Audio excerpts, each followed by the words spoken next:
In 2011, millennials got way too close to the truth, and the media had to shut it down very quickly. I'm going to give you a quick recap of why Occupy Wall Street happened, and then we will get into what happened to the left after Occupy was crushed. That's an important thing to know about if you want to know why the left is the way it is right now. The left basically is what it is today because of what happened to them, because they noticed and went to do Occupy Wall Street. I'm a millennial, but most of my generation is useless. We were fully propagandized into the ideology of the regime, like every generation before us. But for one brief moment, we got very close to the truth. Our greatest moment as a generation was Occupy Wall Street. That was our peak. That's where it ended for us. This was back in 2011. The people who made up the Occupy movement were mostly leftists. I was too.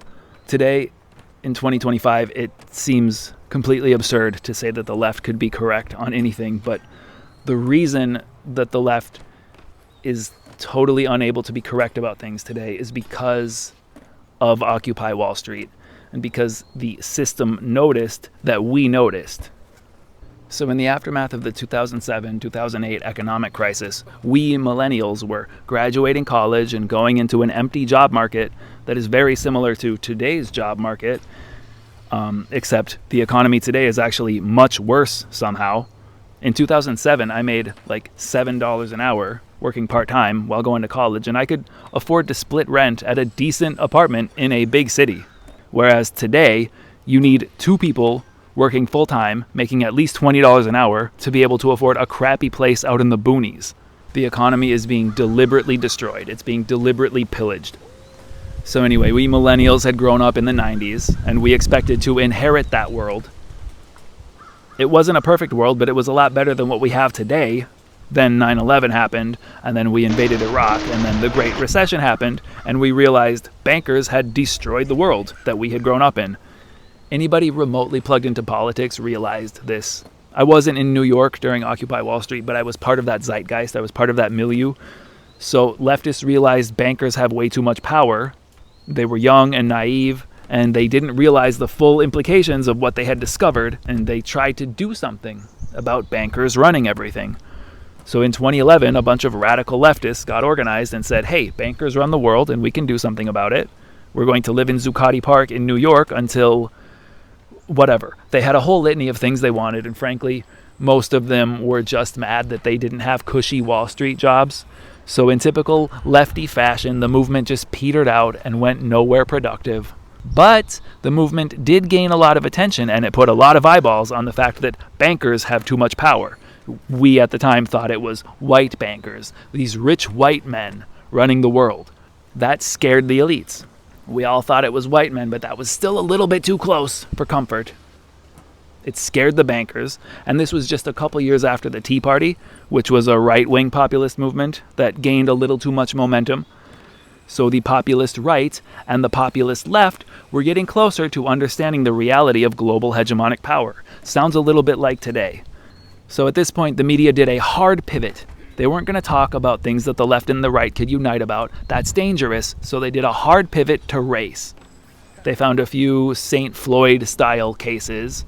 St. George the Immaculate. The first one I remember was Trayvon Martin. Oh no, an evil racist killed poor little Trayvon. They did a few others after Trayvon. The left immediately drank the entire case of Kool-Aid and forgot all about the bankers. Leftists are slaves to their buzzword, so anytime you want to control someone on the left, you just deploy one of their favorite MK Ultra terms, like racist or sexist, blah, blah, blah. Don't think about the bankers anymore. Don't think about the people who are running things. Don't think about the global power structure anymore. Don't think at all. Just, here's one of your buzzwords that I've said, now react. Worry about the evil racists. Worry about the transphobes. Worry about this whole host of luxury boutique beliefs that we have inserted into your brain through your college education, your high school education, your movies and TV shows and documentaries. Don't think about real things. Do what the TV tells you. And right now, the TV is telling you to stop thinking about bankers and start thinking about evil white racists. If you think about bankers for too long, you're probably going to start to come up with some dangerous, debunked, anti-Semitic disinformation conspiracies, and that would be dangerous to our democracy. See, here's the thing. It's not that leftists are too stupid to see through that obvious manipulation. It's that they're too cowardly. Leftists are soy boys. They are weak. That's what attracts most people to the left. You don't have to worry about becoming strong because you're on the left. The community will be strong and they will lift you up.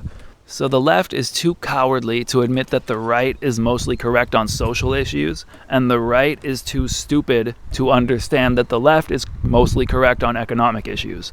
If they could put those two realities together, a true populist movement would emerge, and it would be almost impossible for the elites to stop. But that's never going to happen because the left will never give up their boutique beliefs like transgender stuff and making sure women can kill as many unborn babies as possible. The left, they are totally married to that. There's no way they can ever stop themselves from being married to that. They're all in on it. I don't see any way to bridge the left and the right. Not even an economic, nothing. They love their boutique beliefs so much that they will burn for them. They want to burn for their luxury beliefs. And then on the right, people on the right are mentally enslaved to soporifics like capitalism is the greatest economic system ever invented. And then another thing for the left, they will never, ever embrace Jesus Christ. And most right-wingers will never be mentally capable of worshiping Jesus Christ more than they worship America or more than they worship Israel. And Christians are blind slaves to sayings like, in the world but not of the world. Christians are allergic to power. They're too happy to line up to be murdered by demonic governments instead of putting up any kind of resistance.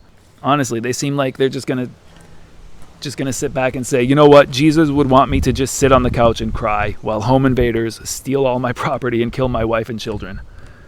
So, unfortunately, I think things are only going to continue to get worse. I'm not entirely hopeless. That's why I'm making this video. If I can contribute to making the world look more like heaven, that's what I'm going to do.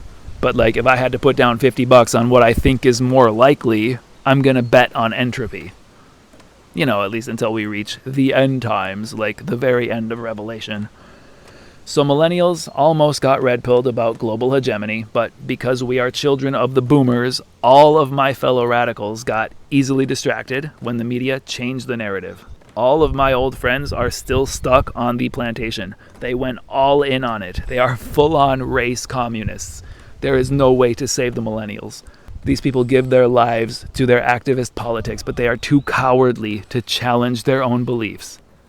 So that's all for this one. My next video is going to be on Kash Patel and Dan Bongino and the whole Trump-Epstein thing, because there are some ties between these two stories.